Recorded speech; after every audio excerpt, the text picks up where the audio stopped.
ఆమేన్. ఇప్పుడు చెప్తాను బట్టి చూడండి. ఈ పాఠం 7వ పాఠం. ఏ పాఠం? 7వ పాఠం. ఈ పాఠం పేరు ఏం పేరు? దేవుడు మాట్లాడుచున్నాడు. దేవుడు మాట్లాడుచున్నాడు. తర్వాత మనకి దేవుడు రక్షణ మార్గమై ఉన్నాడు. ఏమై ఉన్నాడు? దేవుడు రక్షణ మార్గమై ఉన్నాడు. యేసుక్రీస్తు ప్రభు ఏమో రక్షణ ద్వారమై ఉన్నాడు. ద్వారం అంటే తెలుసా మీకు? ద్వారం అంటే ఏంటి? దారి. అది తలుపులో తీయచ్చు, తలుపులో మూయచ్చు అనమాట. ఇప్పుడే మనము ఈ ఆదికాండంలో మనం 6వ అధ్యాయం 9 వరకు 6, 7, 9 వరకు కూడా మనకి ఈ యొక్క వాక్య భాగం ఉంది. ఈ భాగం మనం జాగ్రత్తగా వినండి, అర్థమవుతుంది. అప్పుడు మన కడతా వాక్యాన్ని ముందు కడతా పెట్టుకుందాం. ఇప్పుడు కడతా వాక్యం దీవెని చెప్పాను కదా, యోహాను సువార్త 10వ అధ్యాయం 9వ వచనం. అనా అమ్మ మీరు మాట్లాడుతున్నారు, అస్సలు మాట్లాడకూడదు అనా. టైం తక్కువగా ఉంటే గడిగడికి మాట్లాడుతుంటే పో టైం వేస్ట్ అయిపోతుంది అనా. తీసారా? ఏం తీశారు? యోహాను సువార్త 10వ అధ్యాయం 9వ వచనం చదువుతారా? చదవండి గట్టిగా. 8వ వచనం చెప్పండి. 8వ వచనం. నేనే మార్గమును, 8 నేనే ద్వారమును, నా ద్వారా ఎవడైనా లోపల ప్రవేశించిన ఎడల వాడు రక్షించబడిన వాడే, లోపలికి పోతూ బయటకు వచ్చుతూ మేత మేయిస్తూ ఉండను అనా. మన ఇంట్లో గొమ్మ ఉంటుంది కదా, మన ఇంట్లో కదా గొమ్మ ఉంటుందా లేదా? ఆ గొమ్మలోంచి మనం లోపలికి వస్తాం, బయటకు వస్తాం కదా. అలాగే యేసుక్రీస్తు ప్రభు గొమ్మ లాంటి అనమాట. అంటే మనం యేసుక్రీస్తు ప్రభులో లోపలికి వెళ్ళి రక్షించబడినటువంటి వాళ్ళమయ్యి మనం లోపలికి వెళ్ళొచ్చు, బయటికి వెళ్ళొచ్చు, ఆహారం తింటూ మనం బలపడేటటువంటి వారంగా ఉంటాం.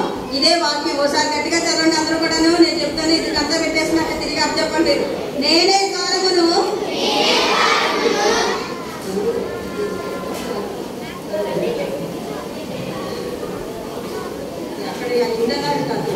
నేనే ద్వారమును, నా ద్వారా ఎవడైనా లోపల ప్రవేశించిన ఎడల వాడు రక్షించబడిన వాడై లోపలికి పోవచ్చు, బయటికి వచ్చుచు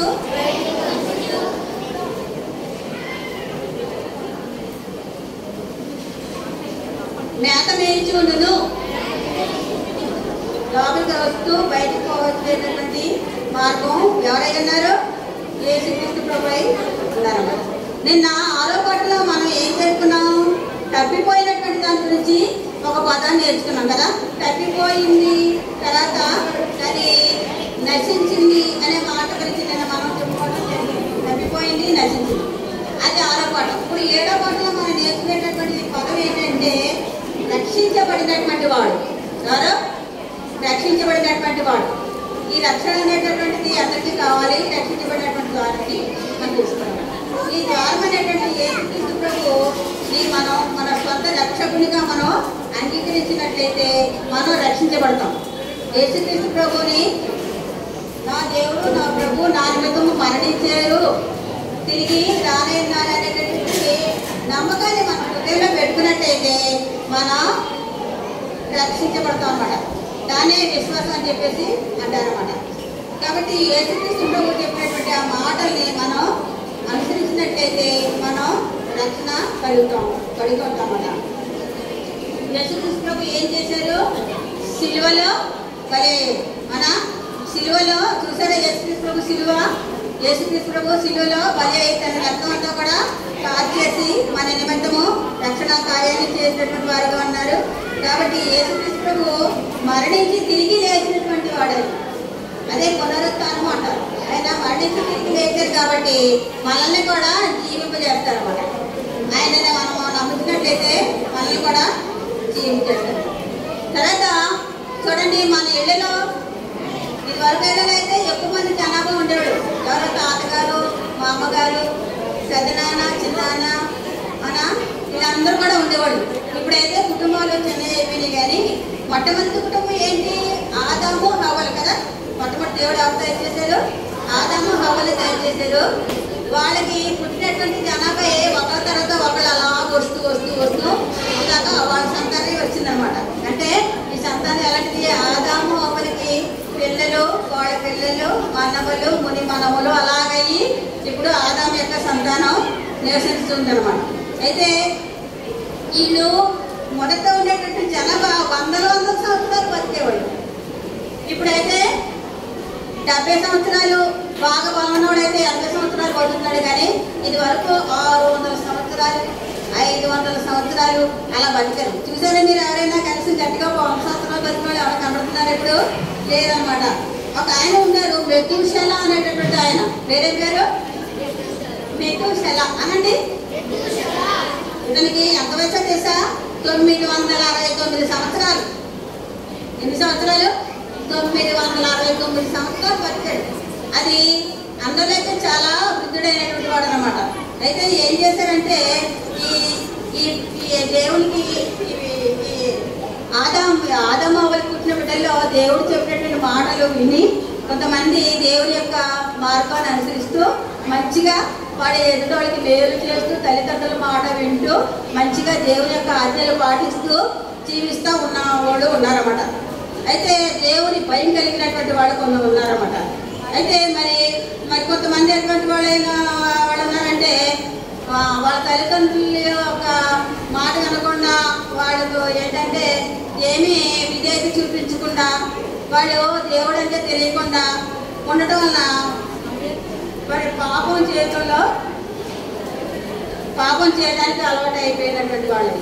అప్పుడు భూలోకం ఏంటంటే కొంతమంది అయితే దేవుని నమ్ముకున్నా చాలా మంది మొత్తం భూలోకంతో కూడా పాపంతో నిండిపోయింది. పూర్వకాలంలో ఎలా నిండిపోయింది?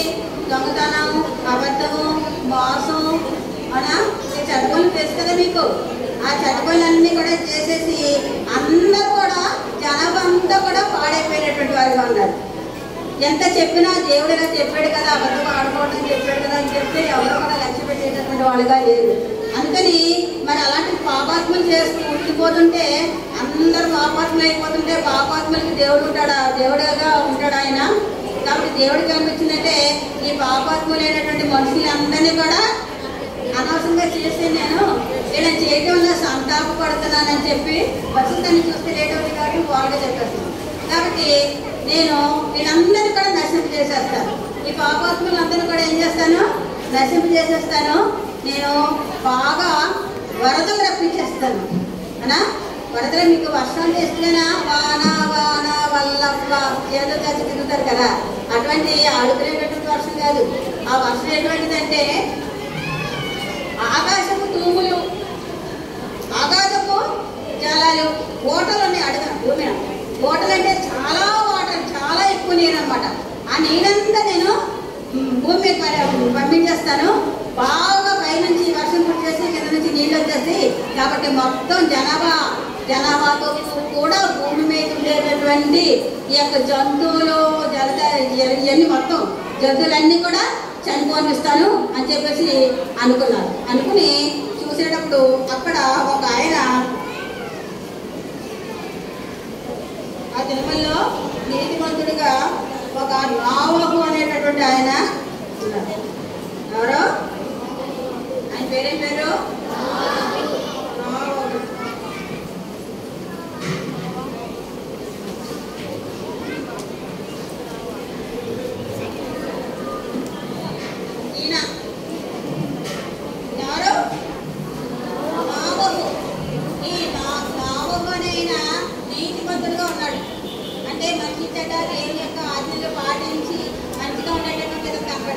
దేవుడు అందరినీ నాశనం చేయాలని అనుకున్నాడు. కానీ అందులో మరి కొంతమంది మంచోడు ఉంటే మంచోడు కూడా నాశనం చేసేస్తాడు దేవుడు. మన మంచోడిని చెడ్డమని ఒకలాగా చూస్తాడు దేవుడు. మరి దుష్టుడైతే వాడిని మాట్లాడు కాబట్టి వాడిని నాశనం చేసేస్తే పర్వాలేదు. కానీ ఈ నోవహు మరి నీతిమంతుడై ఉన్నాడు కాబట్టి దేవుడు నోవహు మీద కనికరం ఉంచి నోవహు కుటుంబాన్ని జీవింపజేయాలి, బతికింపజేయాలని దేవుడు అనుకుని ఈ నోవహు దగ్గరకు వచ్చి ఎవరి దగ్గరికి వచ్చాడు? దేవుడు నా దగ్గరికి వచ్చి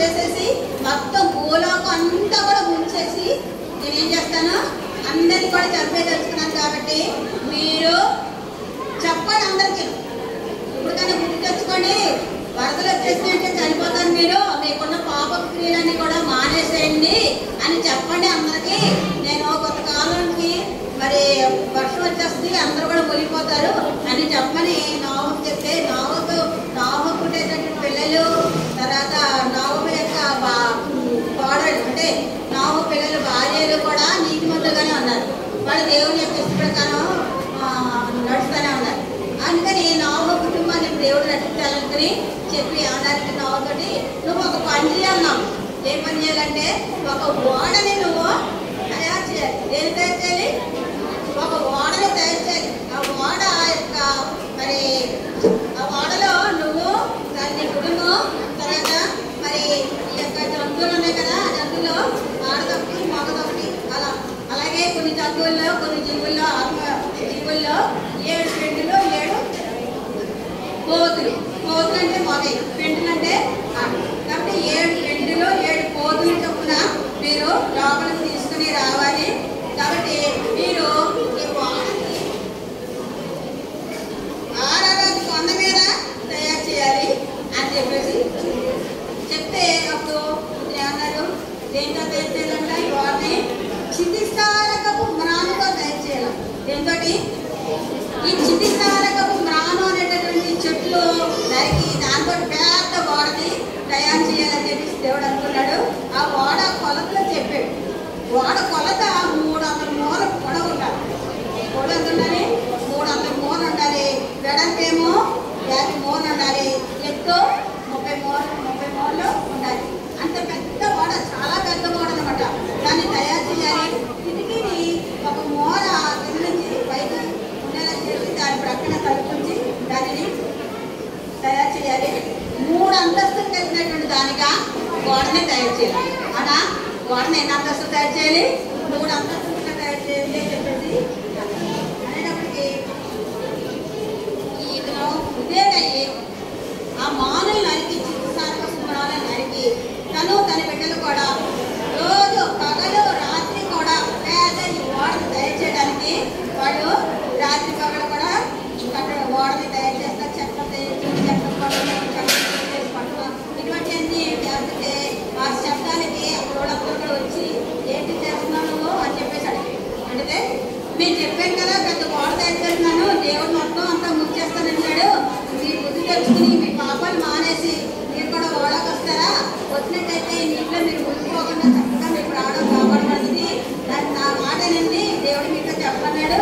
మీరేమో నా మాటని చక్కగా వచ్చేసినట్టయితే మీకు ఏమవుతుందంటే చక్కగా ప్రాణం కాపాడబడుతుంది అని చెప్పేసి చెప్పేటప్పటికి వాడేమో నవ్వేది. ఏంటి వచ్చేసి వర్షం వస్తుందా?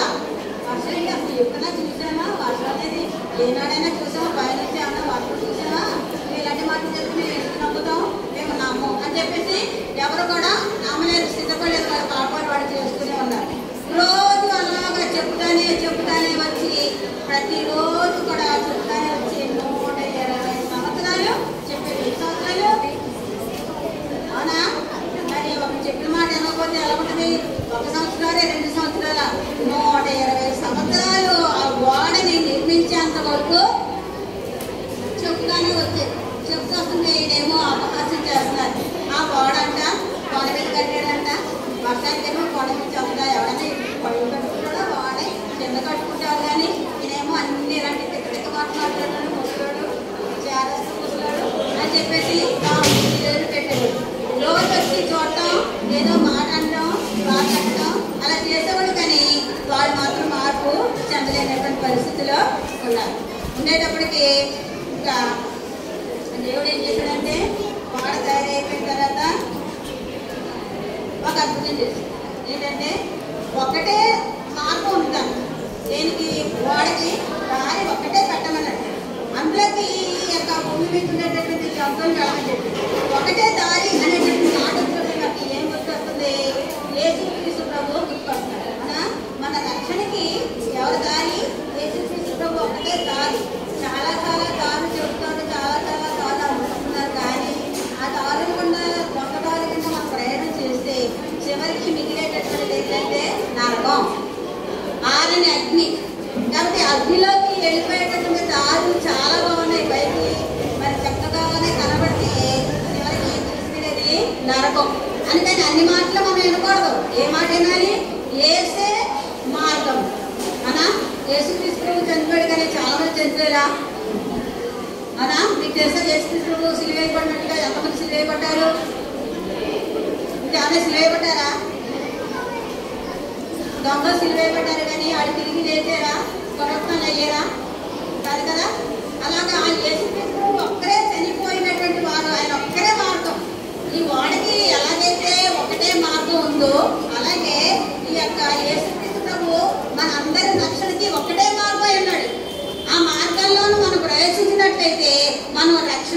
పొందగలం.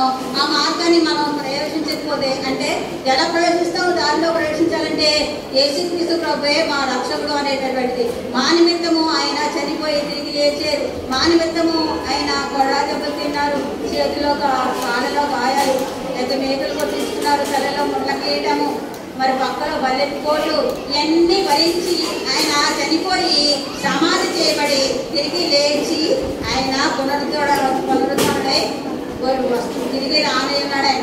ఆయన వస్తున్నారనేటటువంటి నమ్మకంతో ఈ క్రైస్తవ లోకంతో కూడా ఉంది. ఇప్పుడు అలాగే ఆ ఓడ కోసం ఎలాగైతే నోవహు కుటుంబం బయటికి వెళ్ళి ప్రజలందరికీ చెప్పిందో పాపట్టులేని వాళ్ళకి, అలాగే ఈనాడు కూడా మనకి రక్షణ వాడుగా యేసుక్రీస్తు ప్రభు ఉన్నారు. యేసుక్రీస్తు ప్రభు రక్షణ వాడుగా నువ్వు ప్రవేశించేవా లేదా? యేసుక్రీస్తు ప్రభు రక్షణ వాడులోకి వెళ్ళకపోతే మనం రక్షణ వాళ్ళని నరకంలోకి వెళ్ళిపోయేటటువంటి వాడుగా ఉన్నాం. కాబట్టి ఆ రక్షణలో వెళ్ళడానికి మనకి విశ్వాసం కావాలి. విశ్వాసం అంటే చేసే నన్ను పాపంలో నుంచి విమోచిస్తాడని. కాబట్టి మరి పాపం లేని ఎవరు అన్నారా? లేదు కదా. ఏ విధంగా అయితే అందరికీ కూడా సువార్త చాటించాడు, మీరు వరదలు వచ్చే చనిపోతారు కాబట్టి రండి, గోడకి రండి, కోల్డ్ ప్లేస్ ఉంది, రండి, 3 అంతస్తులైన రండి అని చెప్పేసి అంటే వీళ్ళందరూ అవకాశం చేసి పేర్లు పెట్టి నవ్వుకుంటూ వెళ్ళిపోయారు. కానీ ఎవరికి కూడా లవ్వలేదు. ఆనాడు ఏ విధంగా అయితే నోవహు సువార్త చాటించాడో ఈ రోజు దేవుడు అనేక ద్వారా చాటిస్తున్నాడు. ఇప్పుడు PBS ఎందుకు పెట్టారు? సువార్త చాటడానికి. మీరందరూ కూడా నరకంలో రాకుండా చనిపోతే రెడీగా ఉంది నరకం, ఆరని అగ్ని మంటలు. ఆ మంటల్లో పడితే మళ్ళీ రావడానికి వీలు ఉండదు. మళ్ళీ ఇంకోసారి రక్షణ లేదు. ఒకసారి మనం రక్షించబడాలి. కాబట్టి ఆ నరకంలో నుంచి తప్పించుకోవడానికి మీరందరూ సువార్తని నమ్మండి, యేసుక్రీస్తు ప్రభుని నమ్మండి అని చెప్తే ఈ రోజు కూడా అవకాశం చేస్తున్నారు. ఆనాడు ఏ విధంగా అయితే ఆ కాలంలో ఉన్నారో జనాభా ఈ రోజుల్లో కూడా ఇష్టం వచ్చిన మార్గాల్లో తిరుగుతున్నారు. ఏదైనా మాట్లాడితే ఎన్నో రకాల మార్గాలు చెప్తా ఉంటారు. ఏదైనా చెప్తే స్వార్థ బతికిస్తే వాళ్ళ ఆస్తి ఏదో రాసుకోవడానికి వచ్చేస్తుంది, వాళ్ళ ఉందో ఇవ్వగల ఆస్తి వాళ్ళ ఆస్తిని వచ్చేసినట్టుగా ఫైర్ అయిపోతూ ఉంటారు. స్వార్థ పేపర్ తీసేసుకుని చింపేయడం, బైబిల్ కాల్ చేస్తున్నారు. అవునా? మంచి చెప్తే అలా చేస్తారు ఎవరైనా. కానీ వాళ్ళు దుర్బోధలకి లొంగిపోయి వాళ్ళు నరకానికి పరిగెడుతున్నారు అనేటటువంటి విషయం తెలుసుకోకుండా మోసపోయారనే విషయం వాళ్ళు గ్రహించలేకపోయినట్లయితే వాడు నోవహు మరి చెప్పినటువంటి మాట ఎలా ఏదో ఇప్పుడు కూడా సువార్త అనేకమైనటువంటి సువార్తలు పత్రికలు, బైబిళ్ళు, ఇందులో ఇది టీవీల్లో, ఫోనుల్లో సువార్త ఎంతో ఫేమస్ అయిపోతుంది. అంతగా చెప్తుంటే సువార్త తింటారా? పాటలు పద్యాలు ఇల్లు తింటారు, కానీ యేసునికి వచ్చినటువంటి విషయాన్ని వినట్లేదు. కాబట్టి ఇటువంటి ప్రత్యేకమైనటువంటి మీటింగ్స్ కూడా దేవుడు పెట్టి మీకు చక్కగా భోజన సదుపాయము, అన్ని సదుపాయాలు ఉండటానికి ఇన్ని సదుపాయాలు బాగున్నాయి లేదు. ఇక్కడ ఇంత చక్కటి సదుపాయాలు ఎందుకని చేస్తారంటే చిన్నతనంలోనే పిల్లలు మారుమర్చుకున్నారు. చిన్నపిల్లల్ని నా దగ్గరికి రానివ్వండి అని యేసుక్రీస్తు. కాబట్టి చిన్నప్పుడే మారుమర్చి పొందాలి. అవునా? మీరు చిన్నప్పుడే మారుమర్చి పొందుతారా? లేకపోతే పెద్దోళ్ళైన తర్వాత 4 సంవత్సరాలు అయిపోయిన తర్వాత మారుమర్చి పొందుతారా? మారుమర్చి ఎప్పుడు పొందాలి? యేసుప్రభుని ఎప్పుడు నమ్మాలి? ఎప్పుడైతే యేసుప్రభు గురించి చెప్పారో వెంటనే యేసుప్రభు నందు నమ్మకం ఉంచాలి. నీకు జ్ఞానం అక్కర్లేదు, వెళ్ళంటే జగేషన్ అక్కర్లేదు, ఏమీ అక్కర్లేదు. యేసుప్రభు నా రక్షకుడని నీ నోరుతో ఒప్పుకొని నీ హృదయంలో ఎప్పుడైతే విశ్వసించావో అప్పుడు పరలోకరాజు గ్యారంటీ. నువ్వు ఏ విధంగా చనిపోయినా, ఎప్పుడు చనిపోయినా సరే పరలోకరాజులోకి వెళ్ళిపోతావు. కానీ ఎప్పుడో చదువుకోవాలి, ఉద్యోగం చేయాలి, ఇది చేయాలని లాగా మరి వాయిదా చేసుకుంటూ వెళ్ళినట్టయితే మరి ఎప్పుడు చనిపోతామో తెలియదు. మరి ఈ రోజుల్లో ఈ నోవహు ఓడ గురించి కూడా సాక్ష్యం దేవుడు చూపించాడు. నోవహు ఓడ ఆనాడు ఉన్నటువంటి నోవహు ఓడ ఈనాడు దొరికిందంట. అది కూడా మరి చూసినటువంటి వాళ్ళు చూస్తున్నారు, విధులు చూస్తున్నారు, మరి బోధకులు చెప్తున్నారు. సేవకులు ఎంతగానో సమర్పించుకుని మరి ఆహారం అది మానేసి కూడా వాళ్ళు ఎంతో శ్రమపడి రక్షణ పొందండి అని చెప్తుంటే రక్షణ పొందుతున్నారా? పొందలేదు. ఏంటి ఆలోచిస్తున్నావు? ఇంకా అందులోకి వెళ్తే రక్షణ వస్తా, ఇందులోకి వెళ్తే రక్షణ వస్తా అని వేరే ఆలోచిస్తున్నావా? ఎందుకు ఆలోచిస్తున్నావు? రా రా యేసు ప్రభు దగ్గరికి రా, యేసు ప్రభుని విశ్వసించు, నమ్మండి, నీ మనసు దేవునికి ఇచ్చుకోండి, రక్షణ మార్గంలో ప్రవేశించండి. రా, రాకపోతే ఏమవుతావు? నరకలకి వెళ్ళిపోతావు. వస్తావా? రక్షణ గోడలో ప్రవేశిస్తావా? కావాలా నీకు? పరలోకం కావాలా? వద్దు, నరకమే కావాలా? నీకు ఇష్టమైన అందమైన మార్గంలోకి వెళ్తే చివరికి నష్టపోతావు, నరకలోకి వెళ్తావు. కాబట్టి మరి అప్పుడు ఎలాగైతే ఇల్లు కట్టించుకుంటున్నారు, పెళ్ళిళ్ళు చేసుకుంటున్నారు, అవునా, రకరకాలైనటువంటి మరి లోక సంబంధమైన పనుల్లో అప్పుడు ఎలాగైతే మునిగిపోయారో నేడు కూడా ఆ కాలంలో అలాగే ఈ కాలంలో కూడా ఉంది. ఎక్కడికి వస్తున్నా కానీ వాళ్ళ పనులు వాళ్ళు చేసుకుంటున్నారు, కానీ దేవునికి వచ్చినటువంటి ఆసక్తి ఎవరికి లేదు. దేవుని మాట వినేటటువంటి వాళ్ళు ఎవరు ఉండడం లేదు. వాళ్ళు ఏం చేస్తున్నారంటే తమ సొంత మార్గాల్లో వెళ్ళిపోతున్నారు, రక్షణ పొందకుండా ఉన్నారు. ఎవరైతే గర్భవతుల గురించి వచ్చి రక్షణ చెప్తున్నారో వాళ్ళే చంపేస్తున్నారు. అవునా, దానికి మంచి చేయడానికి వచ్చినటువంటి వాళ్ళు చంపితే ఎంత పాపమో అది తెలుసా? నిజైనా దేవుడు వస్తుంటే మరి అలా చెప్తారా? అవునా, మనం తెలుసుకోవాలి ఎందుకు చెప్తున్నారు అంత ఇదిగా, వాళ్ళకి ఏం లాభం. కాబట్టి అదేంటో తెలుసుకున్నారు, కరపత్రాన్ని పడేయకుండా చూసుకుని చదువుకుని దాంట్లో విషయం గ్రహించి అప్పుడు తెలుసుకోవాలి. తెలుసుకోకుండా అదేం చింపేసి అలా చేసి నా ఇంట్లో నడవాలనుకుంటే మరి నరకానికి పోయేటటువంటి పరిగెట్టేటటువంటి వాళ్ళని ఆడడం కూడా నరకంలోని నరకాన్ని చేసి పట్టేస్తా ఉండి బయట కాల్ చేస్తూ ఉండి నా మార్గం ఇష్టం అని చెప్పేసి వెళ్ళిపోతుంటే నాకు వదిలేరండి. అటువంటి రక్తకెళ్ళాలి తిన్నగా నరకంలో పడిపోతారు. మళ్ళీ అక్కడికి వచ్చి యేసుప్రభు క్షమించి రక్షించంటే కుదురుతుందా? నరకంలో కుదరదు. అందుకని ఎప్పుడో పెద్దదితే కాదు, ఈ చిన్న వయసులోనే నేను రక్షించబడాలి అనేటటువంటి వాడుగా ఉండాలి. మీరు ప్రార్థన చేసుకోండి, యేసుప్రభు నన్ను ఇప్పుడే రక్షించు, యేసుప్రభు నీ రక్తంతో నన్ను ఇప్పుడే కడుగు, నేను నరకంలోకి వెళ్ళిపోకుండా నన్ను కాపాడు అని చెప్పేసి మీరు అంటారా? అనండి. ఆ విధంగా అన్నట్లయితే మనకి రక్షణ కూడా తర్వాత ఏం చేశాడు దేవుడు? ఈ రక్షణ వాడలోకి అప్పుడు నేను జంతువులన్నింటినీ కూడా ఒకటే ద్వారం ఉంది కదా, ఆ ద్వారంలోకి పంపించాడు. మనం తీసుకెళ్ళి ఏనుగు తీసుకుని వాళ్ళు ఎక్కించగలవా? జిరాఫీలు ఎక్కించగలవా? ఎక్కించడం. ఏనుగులు, జిరాఫీలు, ఈ ఏనుగు వంటలు ఇవన్నీ కూడా ఏం చేసినాయంటే దాని తర్వాత లైన్గా గోడలోకి వచ్చేసింది. లైన్కి వచ్చిన వల్ల దేవుడి యొక్క మరి క్రియ వలన దేవుని యొక్క ప్రకారం ఆ జంతువులు అక్కడ ఎక్కించారా? అంత జంతువులనే ఉంటున్నాయి కానీ మనుషులు ఉంటున్నారా? మరి ఆ మనుషులు మరి అది జంతువు కట్టిన సిగ్గుపడాలి దానికి అలా. కాబట్టి ఈ జంతువులన్నీ కూడా వాళ్ళకి వచ్చేసింది. ఎన్నెన్ని వచ్చినాయి? ఒక మగది, ఒక ఆడది, 7 పెట్టెలు, 7 కోతులు వచ్చేసి లోపలికి వెళ్ళి చక్కగా కూర్చున్నాయి. అవునా, మరి నువ్వు వెళ్ళలేదా? అక్కడ ఉన్న చూసే భలే ఏంటి ఎన్ని జంతువులన్నీ లోపలికి వెళ్ళిపోతున్నాయి, జంతువులు వేస్తుంది లోపల కూర్చున్నాడేంటి అని చెప్పేసి నవ్వుకున్నారు. అంతేగాని ఏది ఇప్పుడు వచ్చి వర్షం ఏమి రాలేదు, ఏదేమో వార్త ఇచ్చేసాడు, జంతువులన్నీ చేసి లోపల కూర్చున్నాడు అని నవ్వుకున్నారు. అంతేగాని ఏడు గోడలో మాత్రం ప్రవేశించింది. తర్వాత టైం అయిపోతుంది. ఈ యొక్క ద్వారము మూసివేయబడే టైం వస్తుంది. ద్వారము మూసివేయబడినట్టయితే మళ్ళీ రెండోసారి తెరచుకోకూడదు.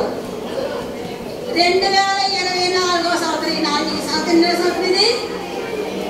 యేసుక్రీస్తు ప్రభు చనిపోయి ఎన్ని సంవత్సరాలు అయింది?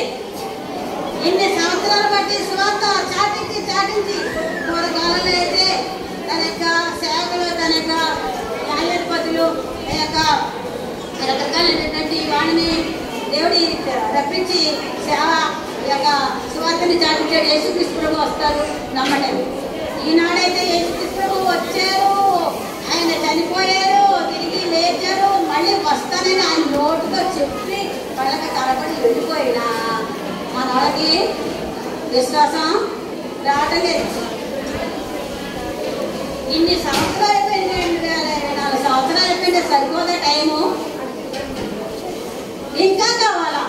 ఇంకెన్ని సంవత్సరాలు కావాలి ప్రభుని నమ్మడానికి? ఎన్ని రుజువులు దేవుడు ఇచ్చినటువంటి వాగ్దానాలు అన్నీ దాదాపు నెరవేరిపోయినాయి. చాలా సమీపంగా ఉంది రాగడం, చాలా సమీపంగా ఉంది. ఎంత సమీపంగా అంటే బొమ్మలో ఉన్నట్టుగా నడేసి ఆయన వచ్చేసి మధ్యాకాశంలో ఉంటారు, అక్కడ వచ్చేసుకుంటారు. ఆయన వచ్చేసినప్పుడు ఎంతో పైకి నీ శరీరం మార్పు పెంచింది, పైకి వెళ్తాం. పైన మనకి 7 సంవత్సరాల కింద ఉంటుంది.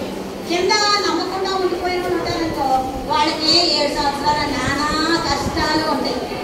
కష్టాలు అనిపిస్తావా కింద ఉంది, లేకపోతే పైకి వచ్చేసి దేవుడితో విందులో పాలు పొందుతావా? కాబట్టి ఆ విధంగా పాలు పొందేలాగా మనం ఏం చేయాలంటే ప్రభునందు విశ్వాసం ఉంచాలి. కాబట్టి వాయిదా వెళ్ళకూడదు. ఆ జంతువులు ఏ విధంగా అయితే ప్రవేశించలేదో మనం కూడా విధేయత చూపించి లోపలికి ప్రవేశిస్తే బాగుంది. అనా దేవుడు ఏం చేశాడు? ఆ యొక్క పెద్ద ఓడ తయారైపోయి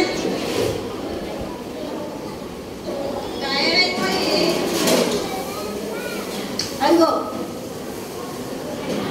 చూసారా, ఓడ తయారైపోయి ఉండేటప్పుడు దేవుడు ఏం చేశాడంటే నోహను కుటుంబాన్ని లోపల పెట్టేసి ఆయన చేతితో తలుపు వేసేసి, దేవుడి చేతితో తలుపు వేస్తే మళ్ళీ ఎవరు తీయలేరు. అలాగే రక్షణ తలుపు ద్వారం మూయబడినట్టయితే తిరిగి నువ్వు రక్షణ పొందడం అసాధ్యం. కాబట్టి రక్షణ ఇప్పుడే పొందు. దేవుడు తలుపు వేసేసిన తర్వాత ఆకాశపు తూములు ఎట్టివేశాడు. అనా ఏదో వానలో చక్కగా ఆడుకుందాం అనుకునేటటువంటి వాన కాదు అది. గట్టిగా ఒక గంట కానీ వర్షం చూస్తుంది అనుకో, రోడ్డు ఎలా ఉంటాయి? అనా ఎంతసేపు పడిపోతాం? 2-3 రోజులు వర్షం వచ్చిందంటే అన్ని మునిగిపోతుంటాయి కదా, ఇంట్లో కూడా వర్షం వచ్చేస్తుంది కదా, రాత్రులు వచ్చేస్తాయి కదా. కాబట్టి మరి ఏం చేశాడు దేవుడు? 40 రాత్రులు 40 పగళ్ళు వర్షాన్ని కురిపించేసేది. పొలోమని వర్షం పైనుంచి వర్షం నీరు ఆగకుండా వచ్చేస్తాం. కింద నుంచి ఆకాశపు స్థలంలో నుంచి వర్షం నీళ్ళు వచ్చేస్తుంది, వరద వచ్చేస్తుంది. నెమ్మదిగా పెరిగిపోతుంది. మొత్తం అక్కడ ఉండేటటువంటి మరి జంతువులు, అక్కడ ఉండే మనుషులు వాళ్ళ మీద వచ్చేస్తున్నారు. అయ్యి బాబు ఇదేంటా బాబు, మనం అనుకున్నది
కాబట్టి ఆ విధమైనటువంటి చూసి ఓహో ఇంకా అంతా కూడా మరి నీళ్ళు ఆగిపోయినాయి అనమాట. కాబట్టి బయటికి రావచ్చు కదా అని అనుకున్నాడు. దేవుడు అలాగే తనని బయటికి చూసుకొని వచ్చేసాడు. వచ్చేసిన తర్వాత రెండో నెల 10వ దినమున ఈ జరిగింది. అక్కడి నుంచి వాళ్ళు దేవునికి కృతజ్ఞత చెప్పుకుని బయటకు వచ్చారు. బయటకు వచ్చి దేవుడు ఆ విధంగా రక్షించాడని చెప్పేసి ఏం చేశాడంటే దేవునికి కృతజ్ఞతలో కాబట్టి మనం ఏంటంటే పర్వాలేదే వాళ్ళు వెళ్ళిపోయింది. మనం అయితే బాగా మంచి పని చేసినట్టయితే మనం మంచి దాని వల్ల మనం రక్షించబడతాం కదా అని చెప్పేసి అనుకుంటే అది పొరపాటు అవుతుంది. అవునా? గుర్తించి ఈ ద్వారంలో ప్రవేశించాలంటే రక్షణ ద్వారం. ఈ రక్షణ ద్వారంలో ప్రవేశించాలంటే మంచి పనులు చేస్తే, మనం మంచి మంచి పనులు చేస్తే, అంటే ఎవరికైనా ఆహారం పెట్టడం, ఏదో చదువుకునే పిల్లలకి ఫీజులు కట్టడం, ఇలాంటి మంచి మంచి పనులు చేసినట్టయితే మనం రక్షణ మార్గంలోకి వెళ్ళిపోతాం అని చెప్పేసి అనుకుంటే కుదరదు. మన మంచి పనుల వల్ల మనం రక్షణ ద్వారంలో ప్రవేశించడానికి జరుగుతుంది అన్నమాట. తర్వాత కొంతమంది అనుకుంటారంటే నేను చాలా చర్చికి వెళ్ళిపోతాను, చక్కగా చర్చిలోకి వెళ్ళిపోయి చక్కగా చర్చి మీటింగ్కి హాజరవుతాను. నువ్వు ఎంత చర్చిలో కూర్చుని ఎన్ని గంటల చర్చిలో కూర్చున్నప్పటికీ కూడా రక్షణలో పొందలేవు. చర్చి రక్షణ ఇవ్వదు అనా, మందిరాల్లో రక్షణ ఇవ్వరు. మందిరంలో కూర్చుని ప్రార్థన చేసుకోవచ్చు కానీ మా రక్షణ ప్రార్థన ద్వారా రాదనమాట. అలాగే గుడ్ వర్క్స్, మంచి మంచి పనులు, ఇల్లు ఎవరికైనా ఇల్లు కట్టించడం, మరేమో స్కూల్స్ కట్టించడం, అలాంటి మంచి మంచి పనులు ఏవైనా చేసినట్టయితే నేను రక్షించబడతాను కదా అని కొంతమంది మంచి మంచి పనులు చేస్తూ ఉంటారు. మంచి పనులు చేస్తే రక్షణ వస్తుందా? రక్షణ వల్ల మనం ప్రవేశించగలమా? ప్రవేశించలేము. అలాగే యేసుక్రీస్తు ప్రభు ఒకడే ఉన్నారు ద్వారం. ఆయన మంది విశ్వాసం ఇస్తేనే ఇంట్లో ప్రవేశించగలరు. అలాగే కొంతమంది తల్లిదండ్రులు మా అమ్మ మా నాన్న కూడా క్రిస్టియన్సే కాబట్టి నేను కూడా వెళ్ళిపోతాను, నేను కూడా వెళ్ళిపోతాను పరలోక రాజ్యంలోకి అని అంటారు. క్రైస్తవ కుటుంబంలో వచ్చినప్పటికీ కూడా తల్లిదండ్రులు క్రైస్తవులు అయినప్పటికీ కూడా ఎవరి రక్షణ వాళ్ళకి స్వతహాగా వాళ్ళు వ్యక్తిగతమైనటువంటి విశ్వాసంతో రక్షించబడతారు కానీ తల్లిదండ్రులు క్రైస్తవులు అనేంత మాత్రంలో రక్షణ అనేటటువంటిది రాదు. తర్వాత గంటల ప్రేయర్ చేసినా సరే రాదు, ప్రార్థన రాదు, చర్చిలో కూర్చున్నా రాదు, మంచి పనులు చేసినా రాదు, ఏ విధంగా ఉపకారాలు చేసినా రాదు. ఒకటే ఒక ద్వారం, అదేంటి? యేసుక్రీస్తు ప్రభు. యేసుక్రీస్తు ప్రభు నందు విశ్వాసం ఇస్తే రక్షించబడతారన్నమాట. కాబట్టి ఈ విధంగా రక్షించినటువంటి వాళ్ళు వాడని దేవుడు కంచి తీశారు. బయటకు వచ్చి దేవుడు మమ్మల్ని రక్షించారు కదా అని చెప్పి వాళ్ళు ఏంటంటే కృతజ్ఞతాపూర్వకంగా వాళ్ళ కుటుంబాన్ని అందరినీ కూడా రక్షించబడ్డారు. కాబట్టి దేవునికి వాళ్ళు అర్పణ అర్పించడం జరిగింది. అర్పణ అర్పించారు. అలాగే మనం కూడా దేవుడు చేసినటువంటి వేళలకి, దేవుడు చేసినటువంటి రక్షణ కార్యాన్ని బట్టి మనం దేవుడిని స్తుతించుకోవాలి, ఆరాధించుకోవాలి. దేవుడి కోసం మనం మందిరానికి వెళ్ళి దేవునికి ఘనతని మనం చెల్లించుకునేలాగా దేవుని యొక్క ఆజ్ఞలు పాటిస్తూ, బైబిల్ చదువుకుంటూ, దేవుని కోసం ఇతనికి సాక్ష్యం చెబుతూ, నీతికరమైనటువంటి జీవితం కలిగి యేసుక్రీస్తు కదా మరి రాకడికి ఎదురు చూస్తూ ఆ విధంగా జీవించినట్టయితే మనం రక్షించబడతాం. మనం ఎప్పుడు మరణించినప్పటికీ కూడా పరలోకంలోకి వెళ్తాం. మనం ఇంకా జీవించినట్టయితే యేసుక్రీస్తు ప్రభు వచ్చినట్లయితే మనల్ని పైకి పరలోక రాజ్యంలోకి తీసుకుని వెళ్తారు. కాబట్టి మీరు ఆ యొక్క రక్షణ ఓడలో ప్రవేశిస్తారా? పోతా వింటున్నారా? చెప్పండి. ఎవరైతే మాకు నరకవద్దు, మీరు యేసుక్రీస్తు ప్రభు యొక్క దారిలో ప్రవేశిస్తాము అన్నవాళ్ళ చెయ్యొద్దండి. దేవుని స్తోత్రం నేను చిన్న ప్రార్థన చేస్తాను. కళ్ళు మూసుకొని మీరు ఒకటే మాట మీద నిలబడి ఎవరు ఏం చెప్పినా కూడా యేసుక్రీస్తు ప్రభు మా రక్షకుడు, యేసుక్రీస్తు ప్రభు వల్ల మేము బలగ్రహులకు వెళ్తున్నాం అని మీరు చెప్పండి. యేసుక్రీస్తు ప్రభుని మీరు మరణించే వరకు కూడా విశ్వాసంతో ఉండండి. ప్రేమ కలిగిన దేవా మీకు దేవుడికి వాక్యం బట్టి మీకు అనుమతిస్తాను. ఏ మాకు వాడగలిగినారు మీ ద్వారా తప్ప మాకు నటండి మరి రక్షణ జరుగుతుంది కనుక ఈ ఏకైక మార్గంలో బిడ్డటువంటి ప్రతి ఒక్క బిడ్డని నానైనా ఇంకా నానైనా విన్నటువంటి ప్రతి ఒక్కరిని కూడా రక్షించుకోమని నానైనా ప్రభా మీ యొక్క స్వార్థని నానైనా ధృవీకరించకుండా దానిని స్వీకరించి నానైనా మిమ్మల్ని మధ్య వచ్చేది నానైనా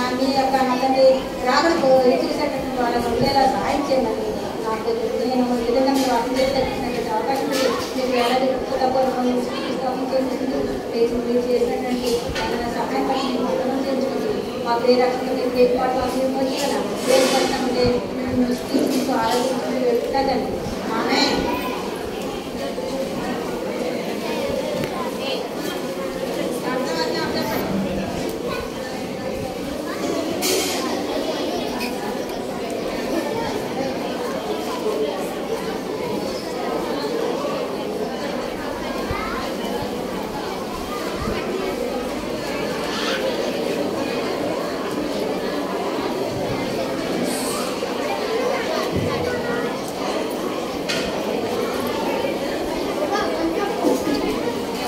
చిల్డ్రన్ లెసన్ ఎంతమంది విన్నారు?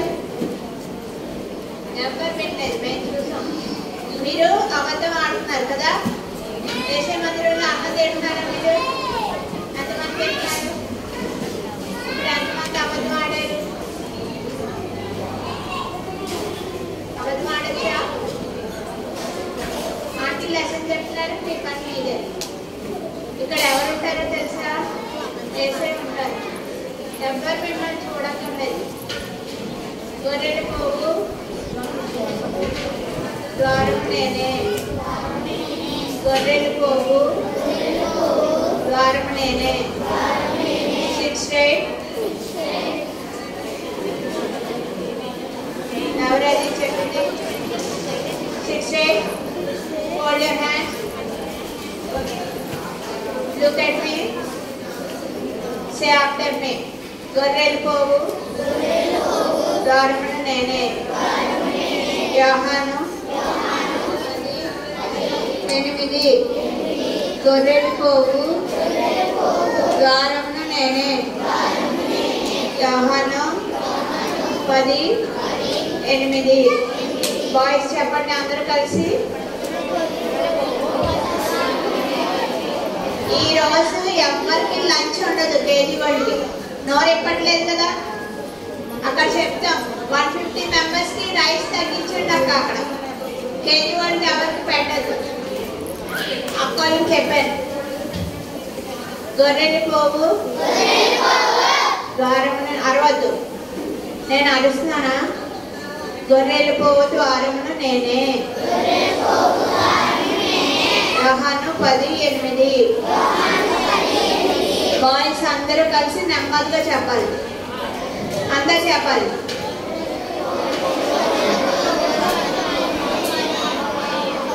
మళ్ళీ చెప్పండి.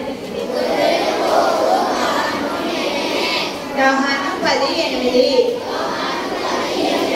ఇప్పుడు గర్ల్స్ బాగా చెప్తారు, చెప్పండమ్మా.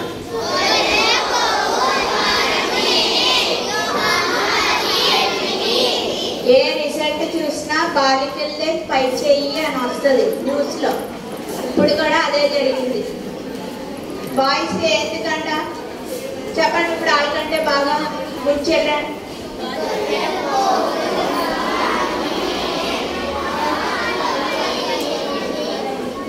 నా చిన్ని కన్నీళ్ళు పాడదాం. ఇన్స్ట్రుమెంట్స్ ఏమీ ఉండవు, చాలా స్లోగా పాడాలి, ఎందుకంటే అక్కడ లెసన్ జరుగుతుంది. ఓకేనా? ఎవ్వరు అరవకూడదు. అరిస్తే మళ్ళీ లెసన్ చెప్పేస్తారు. 3 పాటలు పాడుకుందాం. స్లోగా పాడాలి, అందరు పాడాలి.